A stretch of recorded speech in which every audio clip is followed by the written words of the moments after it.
எனக்கு ரொம்ப மகிழ்ச்சி என்னன்னா, பேசுறதுக்கு முன்னாடி எனக்கு கிஃப்ட் கொடுத்துட்டாங்க. நீங்க சில இடத்துல கொடுக்க மாட்டாங்க சார், நல்லா பேசினா கொடுக்கலான்னு. போன ஒரு மாசத்துக்கு முன்னாடி இதுக்கு போனேன், ராஜபாளையத்துல. பேசி முடிக்கிறேன், ஏதாவது போற உயர்வா மழையும் போடல. அப்படியே திரும்புறேன், அமைப்பாளர் மட்டும் என்னை பார்த்து சிரிச்சிங்கன்னா மேனேஜர் இருந்தாரு. சரி ஏதோ கொடுப்பாருன்னு நினைச்சேன். ஒரு மாலை ஒண்ணு எடுத்தாருங்க.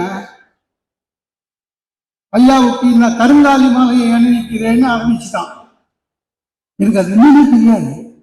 நீங்க சொல்றாரு, இத போட்டீங்கல்ல எங்கேயோ போயிடுவீங்க,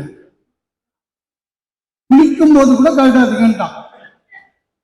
சார் அவரு கருங்காலி மாலையை பத்தி பேசி அது போட்ட அதிர்ஷ்டம் ட்ரெயின் மிஸ் பண்ணிட்டேன். உங்களுக்கு தெரியும், அந்த ராஜபாளையத்துல ட்ரெயின் மிஸ் பண்ணா கோயிந்தான்னு அர்த்தம். அடுத்த ட்ரெயின் கிடையாது, ஒரே ட்ரெயின் தான். அப்புறம் அங்க இருந்து பஸ்ஸை பிடிச்சி மாட்டுத்தாவணிக்கு வந்து, மாட்டுத்தாவணில இருந்து பஸ்ஸை பிடிச்சி மெட்ராஸ்ல டிக்கெட் வாங்கி, அது திருச்சி பக்கத்துல கிளாம்பாக்கம், இதுதான் மெட்ராஸ் இறங்கி விட்டாங்க. அப்புறம் அங்கிருந்து ஒரு டாக்ஸி எடுத்து ஒரிஜினல் மெட்ராஸுக்கு வந்தேன். காலை 7 மணிக்கு வர வேண்டியதான், 12:30 மணிக்கு வந்த மத்தியானம். நம்ம நாள் போன் பண்றாரு, யாரு? அமைப்பாளர். சார் கழட்டாதீங்க,